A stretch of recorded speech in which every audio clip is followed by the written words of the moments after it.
আমরা আজকে ঈশ্বরের বাক্য থেকে আমরা দেখতে চাই। ঈশ্বরের বাক্য এমন লেখা আছে, কেননা সদাপ্রভু বলেন, আমি তোমাদের পক্ষে যে সকল সংকল্প করিতেছি তাহা আমি জানি, সে সকল মঙ্গলের সংকল্প, অমঙ্গলের নয়, তোমাদিগকে শেষ ফল আশা সিদ্ধি দেবার সংকল্প। যেটা আমরা পাই জিরমীয় ভাববাদীর পুস্তক, তার 29 অধ্যায় 11 পদ। এখানে আমি বলতে চাই, আমাদের জীবনে অনেক সময় অনেক প্রকার পরিস্থিতি আসে। আমরা সেই পরিস্থিতিকে দেখে আমরা অনেক সময় খুব তাড়াতাড়ি বলে দিই যে ঈশ্বর আমার সঙ্গে নেই, ঈশ্বর কোনো মঙ্গল করছে না, বা ঈশ্বর কোনো মঙ্গল করতে পারে না, ঈশ্বর অমঙ্গলের। এরকমভাবে আমরা চিন্তা করি। ঠিক আমার জীবনে অনেক বছর আগে এমন আমার জীবন ছিল। আমি পাপের মধ্যে, মন্দতার মধ্যে চলে গেছিলাম, এবং সেই সময় জগৎ যেমনভাবে চিন্তা করে, যেহেতু সেই সময় আমি ঈশ্বরের বাক্য জানতাম না, আর ঈশ্বরের বাক্য কোনোদিনও কারোর মুখ থেকে শুনিও নি। সেই সময় আমি আমার ওই জীবনে ভেবেছিলাম, যেমন জগতে আমরা অনেক গান আছে, জগতে অনেক মানুষের কিছু কথা আছে, ঠিক সেরকমভাবে আমরা শুনে আসি। প্রত্যেকে হয়তো আপনারাও শুনেছেন। তো আমিও ভাবতাম ঈশ্বর কোনো কিছু করতে পারে না। এবং একটা গান, এটা হিন্দি কোনো বইয়ের গান হতে পারে, আমি ঠিক জানা নেই।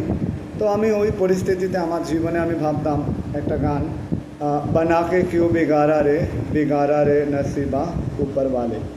এরকমভাবে আমি চিন্তা করতাম, আর ওই গানটা আমি গাইতাম। আমার জীবনে ওরকম কষ্টের মধ্যে আমি ওই গানটা রাত্রিবেলা গাইতাম, আর অনেকটা চোখ দিয়ে জল বেরাতো। এবং আমি ভাবতাম, ঈশ্বর কেমন? ঈশ্বর যখন বানালো, তাহলে এমন খারাপ কেন? আর এত দুঃখ কষ্ট, এত জীবনটা নষ্ট কেন? আর হে উপর বালে তু কিউ এসা বানায়া, মানে এরকম হিন্দিতে যেহেতু গানটা ছিল, আমি ওই রকম ভাবলাম। তো ঈশ্বর সত্যি ওই রকম নেই। ওইটা তো জগতের গান ছিল। আর আমরা অনেক মানুষ অনেক সময় জগতের গানের দ্বারা তার লাইনগুলি, তার কথাগুলিকে আমরা আমাদের জীবনে গ্রহণ করে নিই। কিন্তু এখানে ঈশ্বরের বাক্য বলছে, ঈশ্বরের কাছে সকল মঙ্গলের সংকল্প আছে, অমঙ্গলের নয়, তোমাদিগকে শেষ ফল ও আশা সিদ্ধি দেবার সংকল্প। এই বাক্য একদম সত্য। তার জ্বলন্ত প্রমাণ আমি নিজেই এখানে দাঁড়িয়ে আপনাদেরকে বলছি। আমার জীবনে এক সময় ওরকম অনেক মন্দতার পাপে, যে রাস্তা থেকে ফেরত আসা একটা ব্যক্তির জন্য অসম্ভব, কিন্তু সেখানে একমাত্র সর্বশক্তিমান ঈশ্বর, সৃষ্টিকর্তা ঈশ্বর, যিনি আকাশ পৃথিবীকে নির্মাণ করেছেন, আমাকে সৃষ্টি করেছেন, সেই ঈশ্বর তিনি সম্ভব করেছেন। কারণ এই বাক্য আমরা দেখলাম, তিনি মঙ্গলের, তিনি অমঙ্গলের ঈশ্বর নন। আমাদের জীবনে আমরা অনেক সময় ঈশ্বরকে না চিনে, ঈশ্বরকে না বুঝে, ঈশ্বরের প্রমিস বা ঈশ্বরের প্রতিজ্ঞাটাও আমরা যখন জানি না, তখন আমরা ভাবি, ও ওপরওয়ালা বলে কেউ নেই, তিনি অন্ধ, তিনি শুনতে পান না, তিনি আমার জীবনে যা হচ্ছে কিছু করতে পারেন না। এটা একদম মিথ্যে কথা, আর এটা শয়তানের দ্বারা একটা চিন্তা। সেজন্য আমি আজকে আপনাদেরকে বলতে চাই, আমার জীবনে অমন কান্নার মধ্যে ছিল। আমি চোখের জলে আমার বালিশ আমার ভিজে যেত একদম। এবং শুধু তাই নয়, আমি এরকমভাবে কষ্ট পেয়ে ভাবলাম, আমার জীবনে এরকমভাবেই, ঈশ্বর তুমি কেন নষ্ট করলে? আমি নষ্ট জীবন চাই না। হয়তো আমার সে আর্তনাদটা ঈশ্বর শুনেছিলেন, সেই জন্য তিনি আমাকে তার সন্তান করলেন, আমাকে একজন সুসমাচার দিলেন, এবং আমি তাকে সুসমাচারকে পরবর্তীকালে বিশ্বাস করলাম। বিশ্বাস করে আমি যখন প্রভু যিশুর কাছে আমার নিজের জীবনকে পূর্ণরূপে সমর্পণ করলাম, এবং এই বাক্যকে আমি আমার জীবনে গ্রহণ করলাম, জিরমীয় 29:11, তখন থেকে আমি বুঝতে পারলাম ঈশ্বর আমার জন্য মঙ্গলের ঈশ্বর আছেন। শেষ ফল আশা সিদ্ধি দেবার সংকল্প, যেই পথে আমার জীবনে অন্ধকার ব্যতীত আর কিছু ছিল না, যেই রাস্তাতে অপমান অসম্মান ছাড়া আমার জীবনে আর কিচ্ছু ছিল না।